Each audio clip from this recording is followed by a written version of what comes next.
Well, good morning everybody, and welcome once again to another episode of the Fells of Great Britain. Today I'm back in Lakeland and I'm just north of KESWICK, and I'm going to take you up Blencathra. Probably not via Sharpe Edge because it's a bit frosty today and that might not be a wise decision.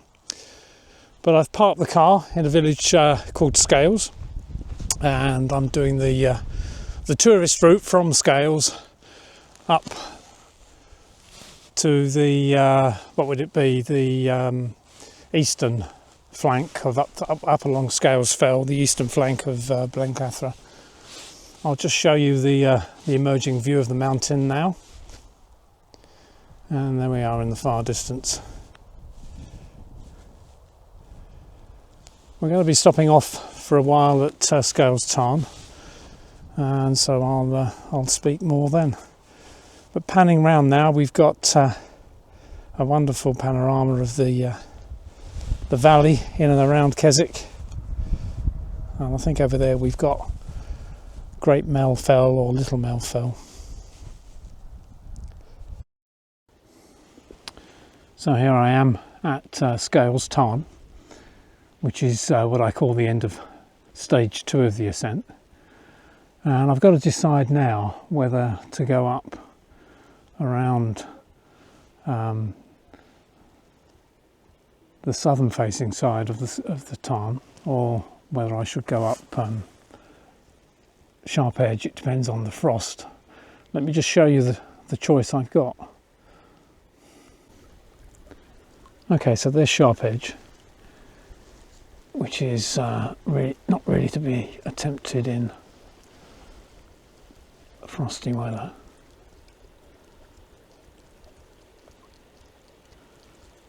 So I've got to decide whether to do that or whether I come over here to this path, which is a good deal easier, which will take me up onto this ridge here. Difficult to decide. The weather is splendid today. Very cold, and it's set to get rather windier, so I need to crack on, I suppose. So for those of you who are watching, it's worth pointing out that this walk is a very fine walk in the Lake District. It gives you the opportunity to go up something really, really high. Blencathra is well on the way to 3,000 feet in height. You've got this lovely tarn, which I'm sat at now, called Scales Tarn. And the path is easy. As I've just said, I've got a choice to make now, whether I go up the scramble of Sharpe Edge or whether I take the easy route. But there it is, you've got the choice. And this is the kind of walk which in the summer lots of people do. It's easy to take on. It's only about 3 to 4 miles to go up Scales Fell, sit at this tarn for a bit, have some sandwiches, go up to the top of Blencathra, get these fantastic views of KESWICK, and then come back down to Scales, or you can come down any of the other ridges that lie on the southern face of Blencathra. You've got Riddick, Riddick Fell, Halls Fell, Blees Fell, and Gateskill Fell. They're a bit more challenging, so if you want to come down following an easy route, the best fell to come down is in fact Scales Fell or Blees Fell, which are on the east and the western ends of Blencathra respectively. Right, time to crack on. I'll catch you later.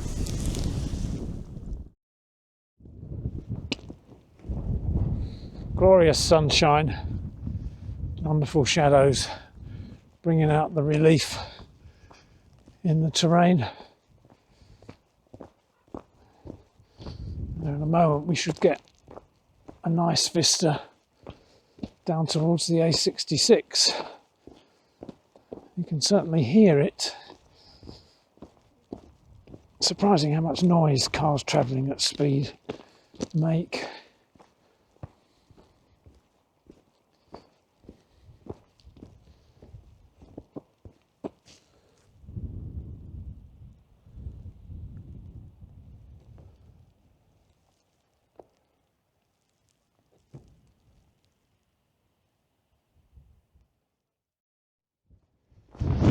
on the way back down after an abortive attempt to get up Sharpe Edge. It was too icy, although there were some people who were attempting it. But I got about halfway along it and then realised that it was going to be too difficult. So I turned back. I had to lose a lot of altitude in the process, so it's been quite hard getting up this mountain. I've been up Blencathra many times before, and I've never struggled quite like this.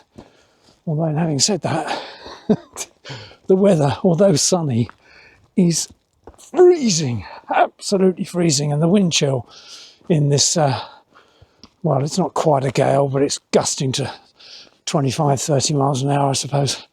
It's absolutely raw.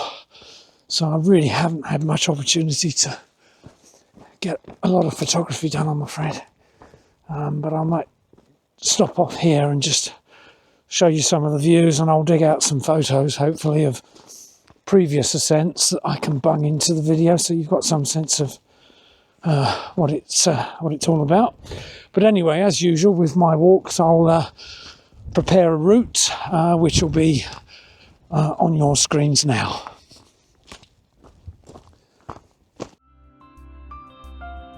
The Lake District National Park lies in the county of Cumbria in the northwest of England, and we begin our walk in the small settlement of Scales at the foot of the mountain named Blencathra, our summit objective for the day.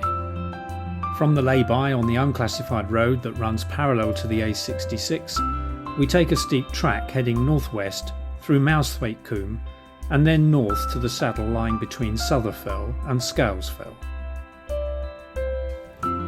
From here, our route continues due west for around a mile, along an easier but rather uneven path, until we reach the ford point on Scales Beck, from where the path rises very steeply for a short stretch to Scales Tarn.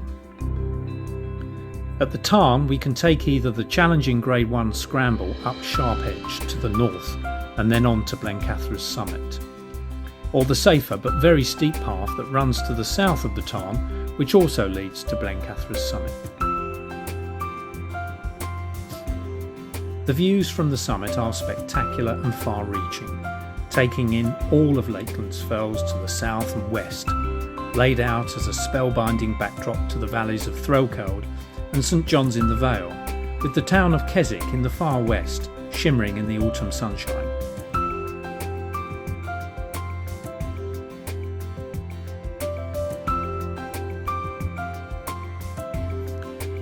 The route finishes along a steady descent path on Scales Fell itself, following the general route of the ascent, but initially at higher level.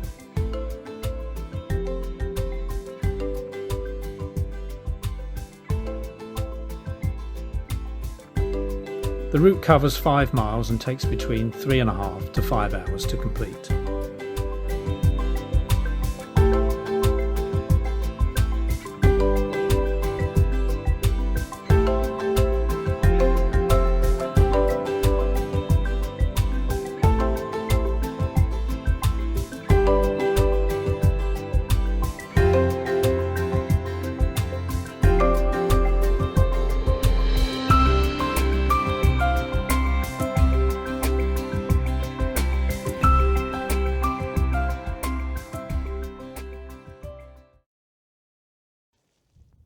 So that's Sutherfell over there, and you can see Sharpe Edge, which is the ridge that I couldn't actually get up. And then up there is the summit of Blencathra, although it was too cold to film. But panning round and into the wind here, you've got wonderful views of St John's in the Vale, and over towards KESWICK and Derwentwater, and in view now we've got Clough Head.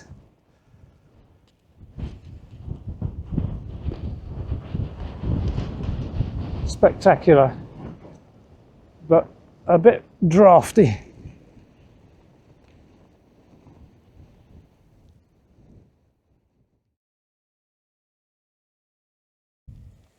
And just down there you can see Scales Tarn.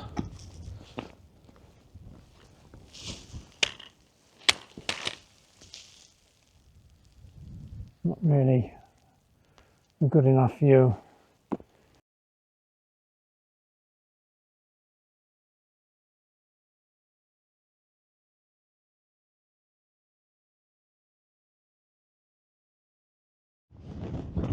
Nice zigzag path. You can't hear me in the wind now.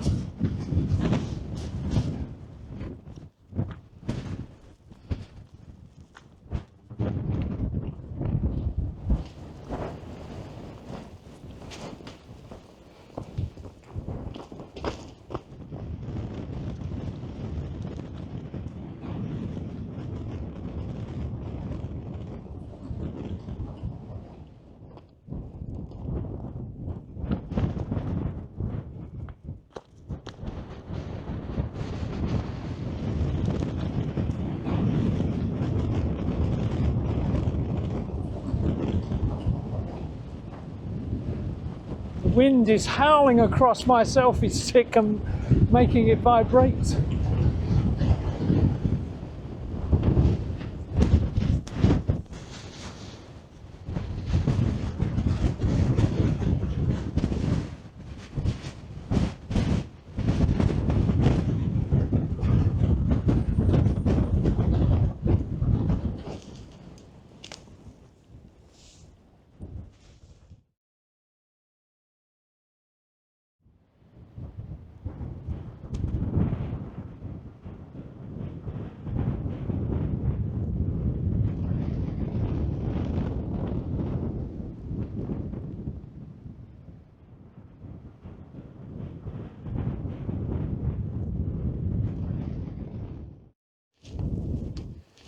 Turn down out of the wind now on this nice grassy descent.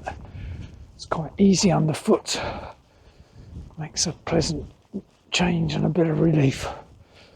Oh, it's so nice to get out of the wind. So, probably about 40 minutes from the car now. I apologise for my speech. My face is frozen and nerves don't work properly. This is probably my last walk now before the end of the year. It's almost December and it's quite difficult to come and do these walks in the dead of winter when the days are so short. But it is a real privilege and provides a bit of variation to be able to get out on the fells at this time of year. I think you appreciate it more than perhaps you do in the summer. But I guess there are many people who just think people like me, people like those of us who walk on the fells, are barking mad. But I think as you get older, it becomes more important to just stay active. Well, the weather forecasters were right. They said the wind would increase as the day wore on and that the wind would pick up, which it certainly has, and it would become a little bit hazy, which is exactly what's happened. A very different feel to the day. Just within an hour or so, it's gone from being a bright, breezy, crisp day to a day that's a little bit gloomy now, but a little bit warmer, which is welcome. Well, I'm about 40 minutes now from the car, and I will enjoy a sandwich when I get back, and I'll drink my coffee. I haven't had a chance to do that on the fells. I normally take a break on the fells, but typically in winter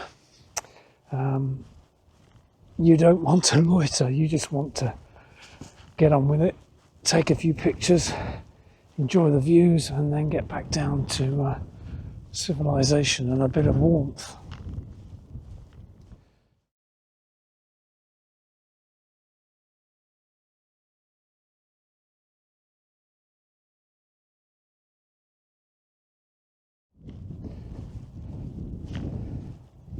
So do join me again for another walk, a walk in the fells of Great Britain.